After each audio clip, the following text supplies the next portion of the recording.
Christopher Nolan movies are notorious for receiving two types of responses. Of course, I'm generalizing, as there's many more normal and nuanced opinions. However, response number one is those who find Christopher Nolan to be pretentious, and therefore all of their criticisms expand out from that central point. And I'll give you some examples. So let's start with responses from critics. Christopher Nolan is very clever, but mostly irritating is what I find. His movies are not cerebral, they're fake cerebral. He doesn't even do time travel right. How do you not do time travel right? Who does it right? The Terminator, where a person from the future goes back in time to father a baby that ends up actually being older than him? Does Back to the Future do it right? How about Planet of the Apes? 12 Monkeys? I mean, if anybody understands the nature of time, it would be Christopher Nolan, considering his film Interstellar. Here's another one from a critic. Tenet is difficult to understand, but even worse, it inspires little desire to understand it. Difficult to understand. Maybe. And I'll touch on that later. However, I want to talk about the comment that it inspires little desire to understand it. I mean, I personally don't feel that way. The first introduction of things going backwards intrigued me. And, I mean, I really don't know what to say if you didn't care enough to be invested in the universe of the story. That is what it is. The movie just didn't connect with this critic. But, I mean, that is what it is. But you get those types of responses. For some reason, some people just have an inclination to just be repulsed by anything Christopher Nolan does. But let's move on to the audience. Nolan is often bordering on self-parody here. It doesn't help that several of the twists are fairly obvious well before they're revealed, while the endless exposition grows more and more tiresome as the movie trudges on. So, are there legitimate criticisms for Tenet? Of course. No movie is free of criticism. However, when it comes to certain types of people giving a certain piece of entertainment a negative review based on something that isn't chained to reality, I get pretty annoyed. Because sometimes reviews or ratings for movies help guide what people watch. I know it helps guide me for what I choose to watch. If something has a really low rating, there's a chance that it's probably not a good movie and I'm not going to watch it. Especially if the critics and the audience are in agreement that the movie is poor. Now, this isn't always the case. There's films that I have been entertained by or that I have personally liked that are very negatively reviewed by both critics and the audience. However, overall, I do look at reviews before I watch a movie, or at least the rating. And reviews like this, which aren't chained to reality, affect the overall rating that the movie has. And I'm not saying there's nothing you can't like about this movie, because I will give a criticism in my review portion of this video about what I didn't like about the movie. But let me explain why I think this audience review is one of the dumbest reviews I've ever seen. Okay, so what twists does Tenet have? And I know when people say genuine question, they don't actually mean it, but genuine question, what twist does the movie have? Well, to answer that question, there are no twists in this movie. To me, the way I understand is that a twist is where a story is going one way, and it's defined as this, and you can predict what is going to happen next. However, the movie takes a sharp turn and goes down a radically different, unpredictable path. Now, is that to say you can't predict a twist? No. But this movie doesn't have twists. There are many layers and events in the movie that are given more context as the movie progresses. Perhaps there's overlap between what Tenet does and what is a twist. Having something that was ambiguous earlier in the film be revealed closer to the end of the film is not a twist. That's called a revelation. Perhaps people get these confused because I don't know, maybe a well-executed plot twist may have had subtle clues, or it explains certain events earlier in the film. Plot twists may provide revelations, but revelations are not plot twists. Tenet is not filled with plot twists. It's filled with foreshadowing, allusions, and revelations. And as for the endless exposition, I honestly wish there was more exposition. This isn't the first time I've heard the criticism about endless exposition. I heard the criticism about there being a plethora of exposition before I even watched the movie Tenet, and I felt surprised at the lack of exposition in the film. I was so shocked that it got this criticism about the film being endless exposition, and there wasn't any. Well, I mean, there was about the amount of exposition that you would expect in a film. And the only way, in my opinion, that you would think that the film has endless exposition is if you stretch the definition of exposition so far that you consider anything that progresses a story as exposition. Now, by definition, exposition is any narrative device that gives the audience more information. And with that being said, it's sort of a cliche for Nolan haters to niggardly explain Christopher Nolan films as being littered with characters giving pretentious spiels that serve as exposition. I disagree with this notion. This just doesn't happen in Christopher Nolan films. Now, you can say the more accurate statement would be that Christopher Nolan films have characters who speak philosophically, or they don't speak like people in the real world. But this obviously isn't the case. We've seen many times where people do speak philosophically. Certain people cannot help but speak in a philosophical manner, or they have certain pieces of wisdom. But one thing we have to know about Nolan films is that they are highly polished. The settings are usually grounded, and that has to do partly because Christopher Nolan likes to use practical effects. So there's that level of grounded, and maybe you can say that the dialogue doesn't really match that tone, but that seems to be more of a taste difference that people have, but that's besides the point. Other criticisms that lead to poor individual ratings is that the film is too complicated, which I said I'd come back to later, and it can be a complicated film, and we'll talk about that in a bit. I'm going to touch upon that when I get into the general review. Now, I said there's two types of responses to Christopher Nolan films. We just went over the people who just hate Nolan and find him to be pretentious, therefore everything they think about the movie stems out from that, or branches out from that specific point. So this leaves me with the other group of people who will praise anything Christopher Nolan makes because they are pretentious. They want to feel intelligent, or they at least want to be perceived as intelligent. Therefore, they will praise a film that would generally be considered cerebral. But with that being said, let's talk about the movie Tenet. Don't worry too much about spoilers. If I go into certain details or spoilers, I will let you know. But for the most part, this is going to be a general review. Maybe I'll talk more in detail about the movie in another video, but this movie is fresh off my mind, and I think going into it, I was focusing on a lot of the wrong things, which I'll talk about. So I want to start with the idea that Tenet is convoluted. That seems appropriate to start off with.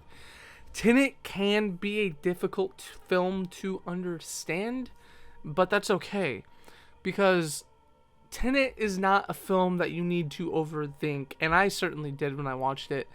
If you haven't seen it already, I'll help you. Don't worry. You don't need to understand the exact minutia of the film. The rudiments that you need to understand are that there are two ways that time generally flows, which is forward and backward.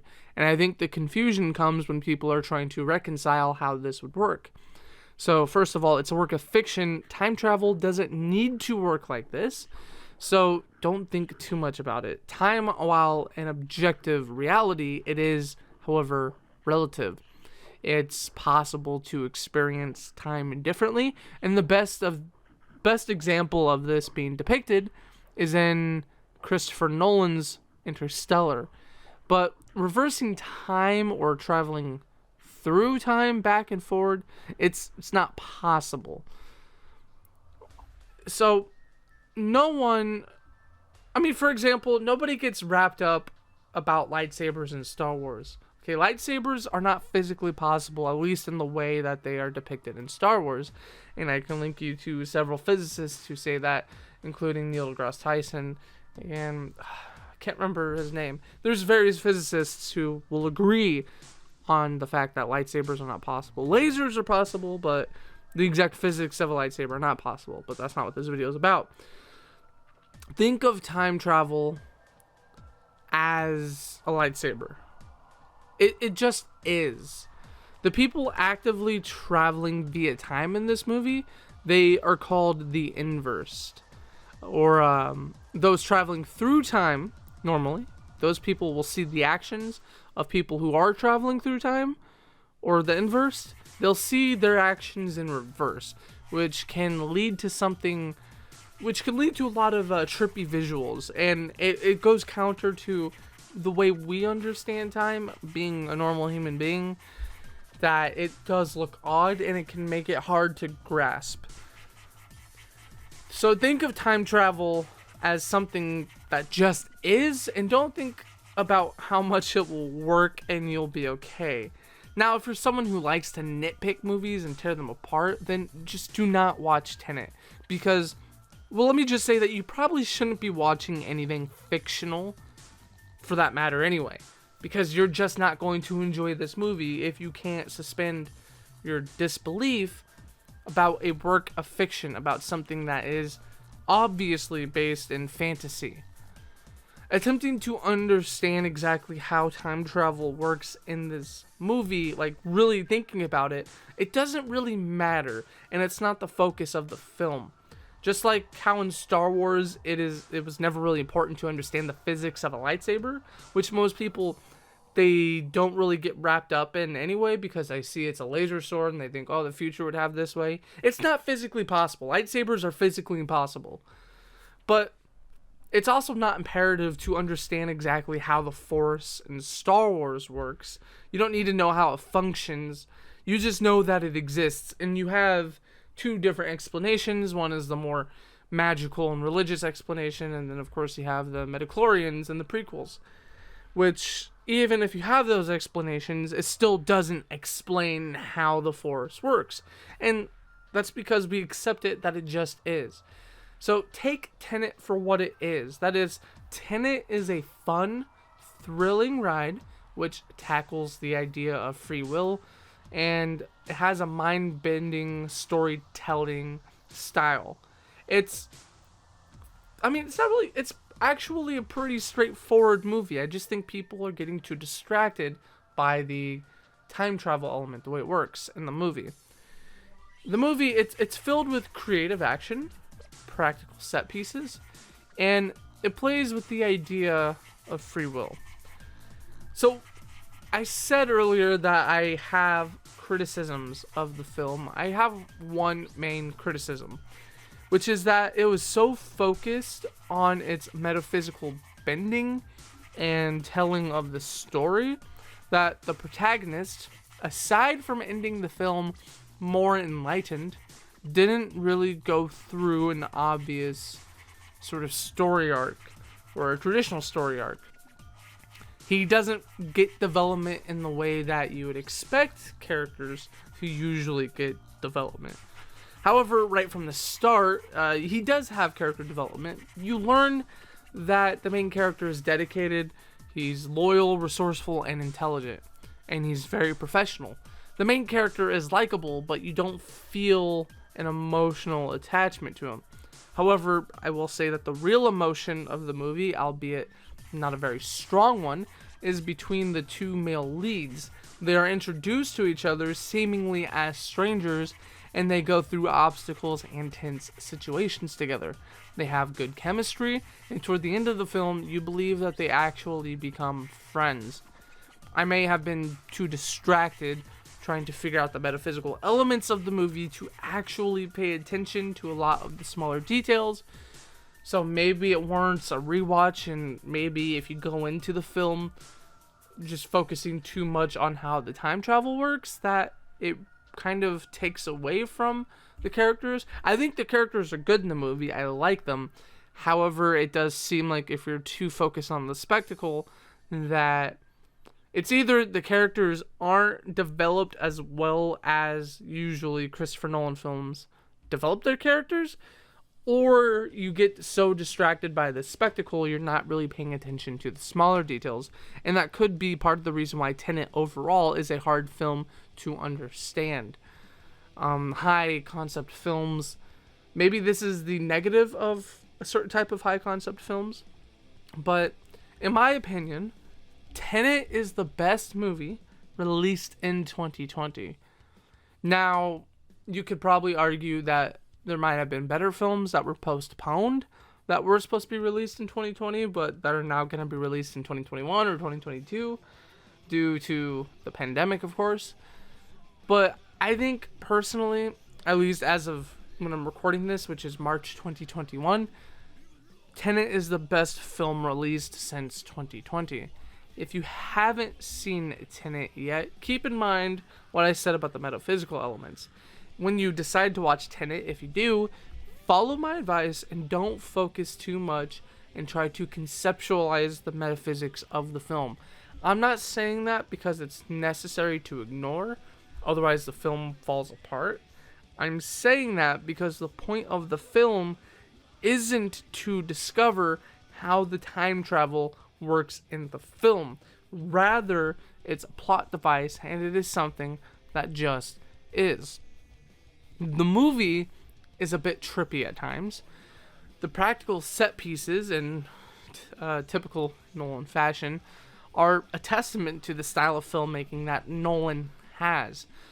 Due to the metaphysics of the film, the plot device, the action sequences are awesome. And to be a little more specific, and it's not a spoiler, so don't worry, this film has one of my most favorite fight scenes in all of live action. And just to real quickly give you a short list of some of my most favorite fight scenes in live action, it would have to be the hallway scene from Daredevil Season 1, the staircase scene from Daredevil Season 2, the prison scene, and the various bullseye scenes from Daredevil Season 3.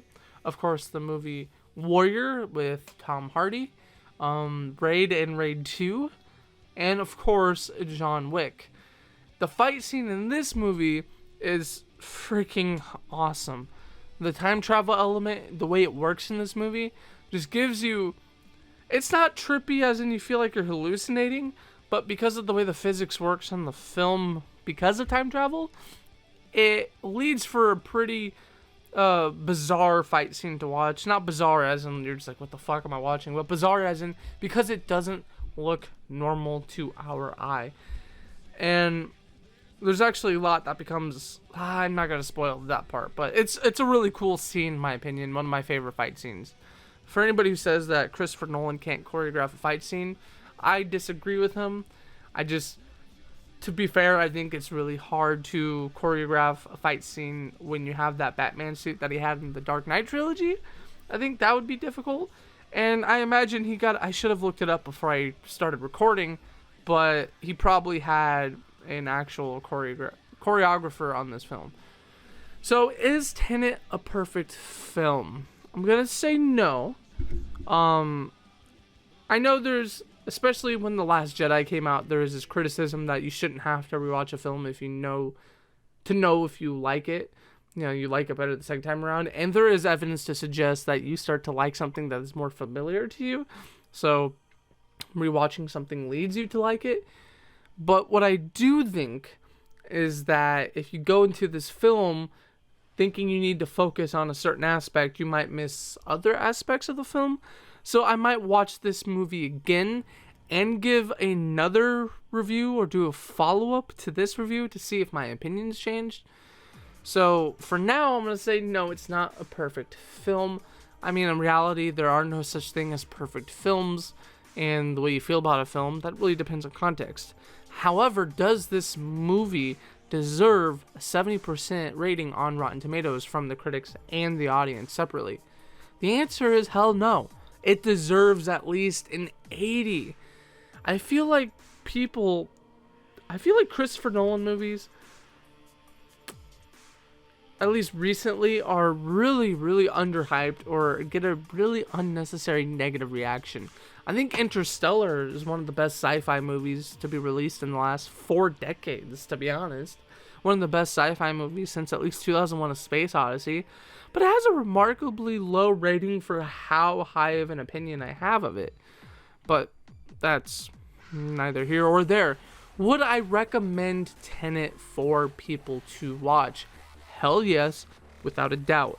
If you love Christopher Nolan movies, I think you are going to love this. If you like Christopher Nolan movies, I think you have a chance of liking this. If you think Christopher Nolan is pretentious and you just don't like him and you think his films are for self-important people, then okay, fine. But in a way, you're kind of pretentious for thinking that, but whatever.